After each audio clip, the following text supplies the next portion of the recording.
Γεια σας, είμαι η Κατερίνα και σήμερα θα μιλήσουμε για τον υπερσεντέλικο.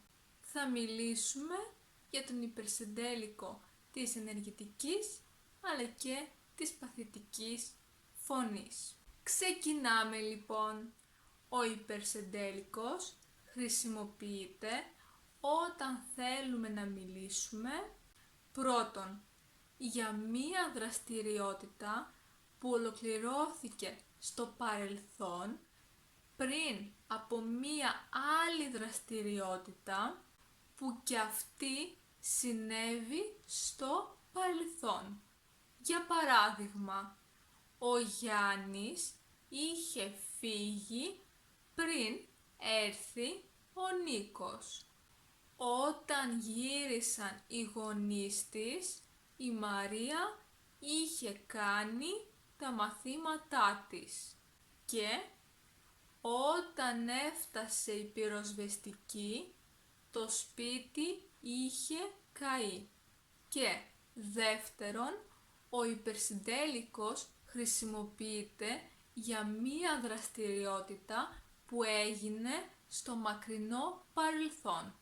Για παράδειγμα, η Άννα κάποτε είχε βρει ένα πορτοφόλι στο δρόμο. Οι γονείς του είχαν παντρευτεί νέοι και αυτός είχε πάει πολλές φορές σε αυτό το μέρος.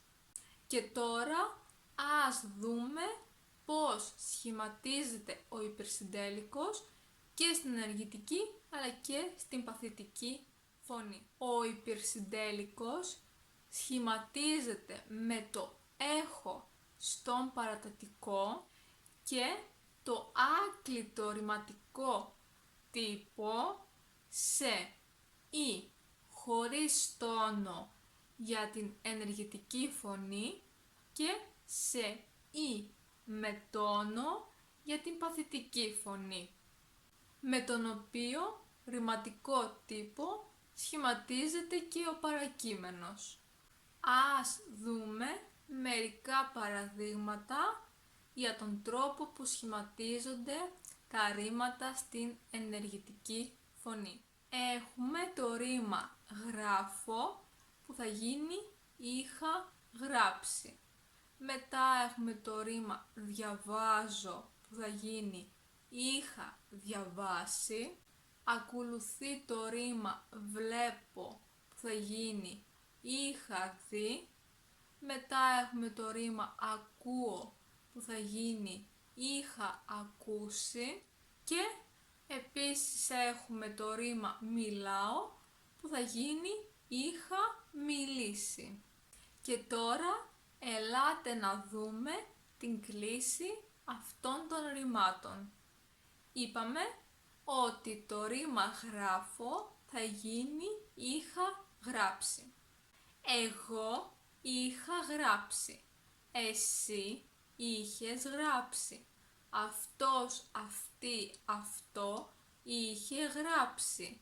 Εμείς είχαμε γράψει. Εσείς είχατε γράψει. Αυτοί, αυτές, αυτά είχαν γράψει.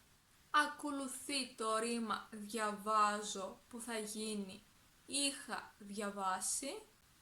Εγώ είχα διαβάσει. Εσύ είχες διαβάσει. Αυτός, αυτή, αυτό είχε διαβάσει. Εμείς είχαμε διαβάσει. Εσείς είχατε διαβάσει. Αυτοί, αυτές, αυτά είχαν διαβάσει. Μετά ακολουθεί το ρήμα βλέπω που θα γίνει είχα δει. Εγώ είχα δει. Εσύ είχες δει. Αυτός, αυτή, αυτό είχε δει. Εμείς είχαμε δει. Εσείς είχατε δει. Αυτοί, αυτές, αυτά είχαν δει. Μετά έχουμε το ρήμα ακούω που θα γίνει είχα ακούσει. Εγώ είχα ακούσει. Εσύ είχες ακούσει. Αυτός, αυτή, αυτό είχε ακούσει. Εμείς είχαμε ακούσει. Εσείς είχατε ακούσει. Αυτοί, αυτές, αυτά είχαν ακούσει. Και επίσης έχουμε το ρήμα μιλάω που θα γίνει είχα μιλήσει. Εγώ είχα μιλήσει. Εσύ είχες μιλήσει. Αυτός, αυτή, αυτό είχε μιλήσει. Εμείς είχαμε μιλήσει. Εσείς είχατε μιλήσει. Αυτοί, αυτές, αυτά είχαν μιλήσει. Και τώρα ας δούμε τον σχηματισμό μερικών ρημάτων στην παθητική φωνή. Έχουμε το ρήμα σηκώνομαι που θα γίνει είχα σηκωθεί. Ονειρεύομαι, είχα ονειρευτεί. Κοιμάμαι, είχα κοιμηθεί. Φοβάμαι, είχα φοβηθεί. Και σκέφτομαι, είχα σκεφτεί. Και τώρα ας δούμε πώς κλείνονται τα ρήματα της παθητικής φωνής. Έχουμε το ρήμα σηκώνομαι που θα γίνει είχα σηκωθεί. Εγώ είχα σηκωθεί. Εσύ είχες σηκωθεί. Αυτός, αυτή, αυτό είχε σηκωθεί. Εμείς είχαμε σηκωθεί. Εσείς είχατε σηκωθεί. Αυτοί, αυτές, αυτά είχαν σηκωθεί. Μετά ακολουθεί το ρήμα ονειρεύομαι που θα γίνει είχα ονειρευτεί. Εγώ είχα ονειρευτεί. Εσύ είχες ονειρευτεί. Αυτός, αυτή, αυτό είχε ονειρευτεί. Εμείς είχαμε ονειρευτεί. Εσείς είχατε ονειρευτεί. Αυτοί, αυτές, αυτά είχαν ονειρευτεί. Μετά έχουμε το ρήμα κοιμάμαι που θα γίνει είχα κοιμηθεί. Εγώ είχα κοιμηθεί. Εσύ είχες κοιμηθεί.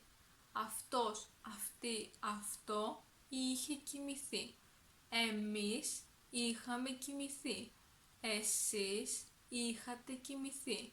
Αυτοί, αυτές, αυτά είχαν κοιμηθεί. Ακολουθεί το ρήμα φοβάμαι που θα γίνει είχα φοβηθεί. Εγώ είχα φοβηθεί. Εσύ είχες φοβηθεί. Αυτός, αυτή, αυτό είχε φοβηθεί.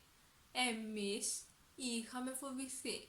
Εσείς είχατε φοβηθεί. Αυτοί, αυτές, αυτά είχαν φοβηθεί. Και τέλος έχουμε το ρήμα σκέφτομαι που θα γίνει είχα σκεφτεί. Εγώ είχα σκεφτεί. Εσύ είχε σκεφτεί. Αυτός, αυτή, αυτό είχε σκεφτεί. Εμείς είχαμε σκεφτεί. Εσείς είχατε σκεφτεί.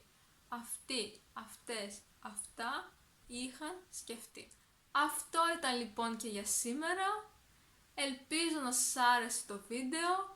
Αν σας άρεσε μην ξεχάσετε να πατήσετε μου αρέσει και επίσης να κάνετε εγγραφή στο κανάλι μου για να δείτε ακόμα περισσότερα βίντεο. Ακόμα μπορείτε να με βρείτε εδώ. Σας εύχομαι μία υπέροχη εβδομάδα. Θα τα πούμε πολύ σύντομα. Γεια σας!